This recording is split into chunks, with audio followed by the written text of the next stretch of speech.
Another story I heard about myself. This one happened in high school. We had this teacher in high school whose kid went to our high school. His name was Mr. McNamara, and his son Jake McNamara went to our high school. He was a sophomore when I was a senior, so he was 2 years behind me. And Mr. McNamara was an asshole. And one weekend, he and his wife decided to leave town, which you should never do if you're an asshole. And Jake McNamara decided to throw a party at the teacher's house. Hooray! And everyone around town heard about it, and we all got up individually and thought, okay, let's go over there and destroy the place. I walked into this party, everyone I had ever met was there, and everyone was drinking like it was the end of the world. People were drinking like it was the Civil War and a doctor was coming to saw our legs off. It was totally unsupervised. We were like dogs without horses. We were running wild. I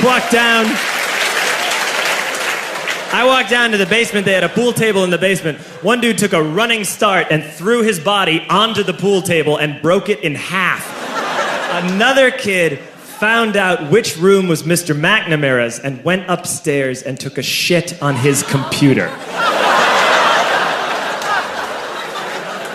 So the party was going great. I'm standing in the basement and I'm holding a red cup. You've seen movies. And I'm standing there and I'm holding a red cup and I'm starting to black out. And I guess someone said like, something police. And in a brilliant moment of word association, I yelled, fuck the police! Fuck the police!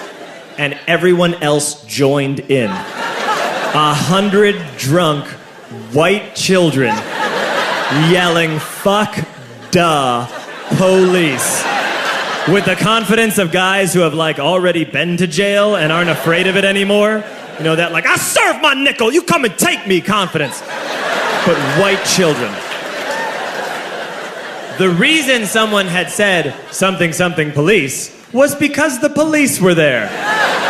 So a Chicago police officer walked down the stairs and got to the bottom in the basement and looked out over a sea of drunk toddlers yelling, fuck the police, in his face.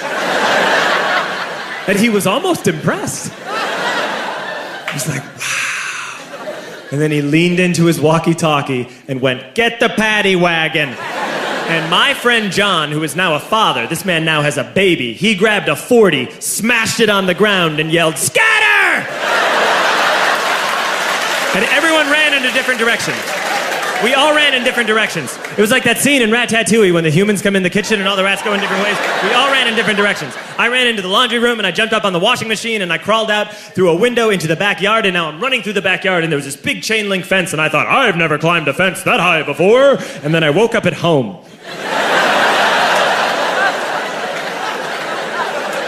On Monday, I went to school because that's what we did back then. And I'm walking into the school building, and who do I see but Jake McNamara? And he says to me, hey, were you at my party on Saturday? And I said, no. You know, like a liar.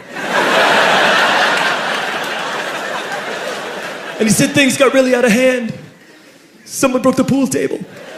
Someone took a shit on my dad's computer. But the worst thing, he says, the worst thing is that someone stole these old antique photos of my grandmother, and my parents are freaking out about it. And I had that thought that only blackout drunks and Steve Urkel can have.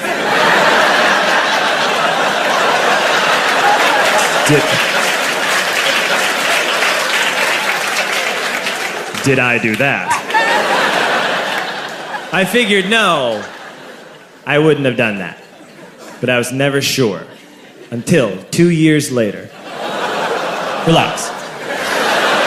I'm playing video games with this kid named Alex that we also went to high school with. 2 years later, we've graduated by now. We're playing video games for a couple hours. And then Alex says to me, hey, come here, I want to show you something. And he takes me into his bedroom. And then he takes me into a side room off of his bedroom. Never a good thing to have. And he shows me a tiny room that is covered wall to wall in stolen antique photos from different people's parties over the years.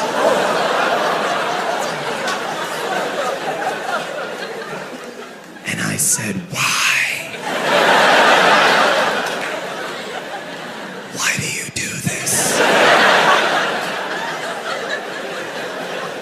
And Alex said, "Because it's the one thing you can't replace."